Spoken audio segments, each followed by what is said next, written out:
Comment ça se fait que vous, les programmeurs, vous réussissez jamais à chiffrer les choses avec précision? Généralement, quand c'est pas un gars qui a un profil tech qui vous pose cette question, ça n'est pas la bienveillance qui l'anime.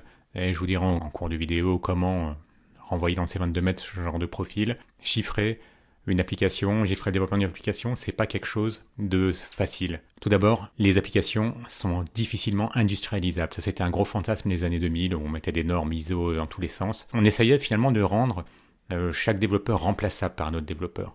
Et on espérait finalement avoir quelque chose de très standard, de pouvoir standardiser le développement d'une application, tout comme on pouvait standardiser la production d'un mètre cube de béton ou standardiser la construction d'un mur. Donc il y avait ce fantasme de se dire finalement c'est qu'une suite de fonctionnalités habituelles, donc on devrait réussir à obtenir quelque chose de très prévisible, notamment très chiffrable. Alors plutôt que de faire de l'industriel, et c'est pas pour se faire mousser qu'on va dire ça, mais les applications sont généralement uniques. Bien sûr, une application dédiée à des comptables ou à des banques, à un loueur de voitures, il y aura quand même des fonctionnalités qui vont se retrouver dans le même domaine d'une application à l'autre. Mais si votre client n'est pas allé prendre une application qui existait déjà, c'est bien qu'il a des besoins spécifiques et qu'il a envie d'avoir un logiciel personnalisé. Donc on ne peut pas ensuite reprocher à des gens qui font du sur-mesure de ne pas avoir la même vélocité que des gens qui font du prêt-à-porter. Vient ensuite le problème des imprévus, et il y a deux types d'imprévus. Les imprévus qui auraient dû être prévus, et les imprévus vraiment, réellement imprévisibles. Les imprévus qui auraient pu être prévus, dites-moi en commentaire si ça vous est arrivé.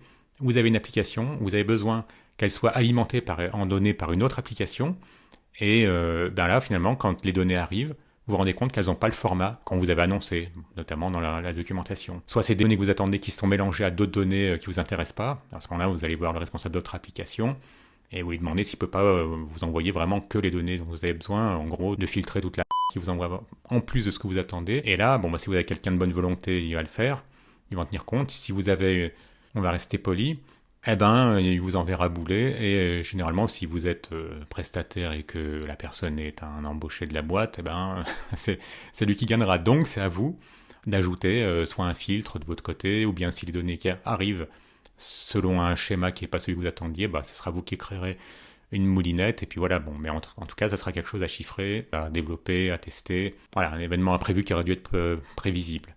D'autres domaines sont réellement imprévus, tout simplement parce que la personne qui devait vous alimenter elle-même n'était pas sûre du type de données qu'elle aurait été en mesure de vous envoyer. Ou encore, au moment où vous commencez à faire les premiers tests sur votre application, vous allez vous rendre compte que vous allez recevoir, par exemple, ça m'était arrivé, sur des fichiers, on s'attendait à 3 formats de fichiers qui avaient 3 extensions bien spécifiques, puis finalement vous vous rendez compte qu'il y a 3 autres formats qui n'étaient pas prévus au départ dans la doc, mais qu'il faudra quand même ensuite gérer. Alors à mesure que des événements comme ça vont se produire, des événements imprévus, votre projet va commencer à dériver.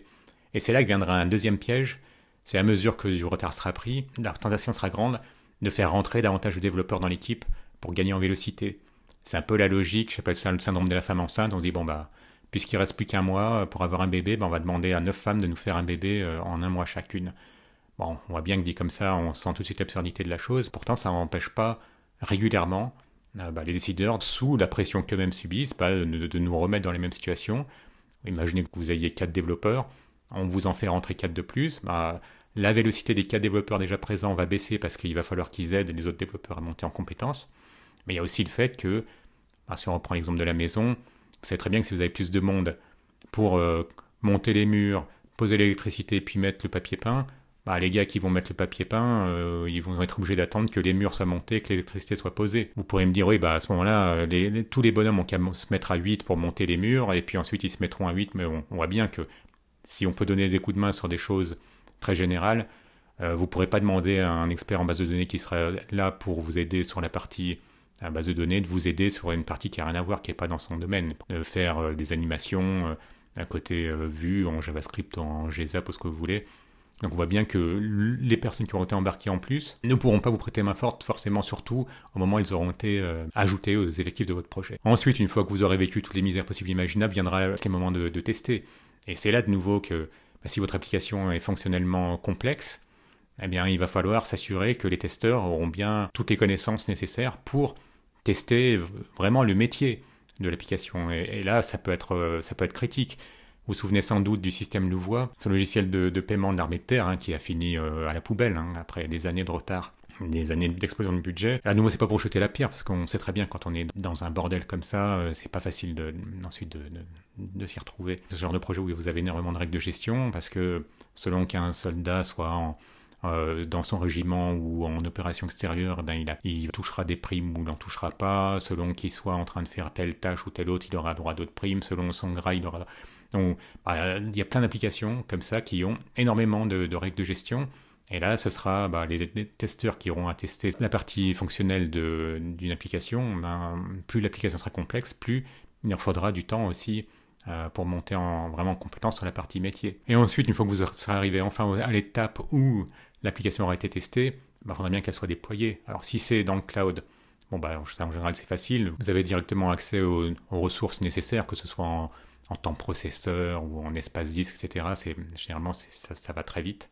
Mais si c'est quelque chose qui doit être confidentiel et que vous ne pouvez pas mettre sur un cloud, ou qu'il n'y a pas un cloud interne à l'entreprise, il faudra que en face, les serveurs qui ont été commandés pour votre projet soient bien arrivés, qu'il y ait des gens pour installer le système d'exploitation, etc., etc. Donc, et enfin, même quand vous aurez tout ça, il faudra, si beaucoup d'applications sont livrées et qu'en face, il n'y a pas d'intégrateur ou de DevOps disponible, à ce moment-là, votre application, un peu c'est comme des avions qui attendent chacun l'autorisation de décoller. Votre application, elle va attendre de pouvoir être déployée en production. Et je vous passe encore les sites pilotes, où il faudra qu'il y ait des réunions pour décider qui sera site pilote. Là, ça peut donner lieu à des batailles politiques où ceux qui ont envie que l'application soit davantage sur mesure pour leurs propres problèmes, auront tendance à jouer de leurs relations pour que ce soit eux les sites pilotes et que les choses soient vraiment testées d'abord chez eux en priorité ou davantage à leur spécificité métier. Donc ça fait beaucoup de problèmes. Et on en revient à notre cher ami qui nous demandait comment ça se fait que les développeurs on n'arrive pas à chiffrer avec précision. Si c'est un profil commercial, vous pourrez très bien facilement le renvoyer dans le fait que lui-même est incapable, s'il revient sur les prévisions qu'il avait fait sur son chiffre de vente par exemple, généralement s'il regarde ce qu'il avait prévu et ce qui s'est passé effectivement, il y aura également un gros delta. Le développement informatique étant quelque chose tenant davantage de l'artisanal que de la grande série, il n'est pas certain du tout qu'on trouve un jour la formule qui permettra de chiffrer avec précision. Si vous l'avez ou si vous connaissez des techniques qui évitent les grosses dérives, n'hésitez pas à en parler en commentaire, un petit like si vous avez aimé, abonnez-vous si ce n'est déjà fait et à bientôt.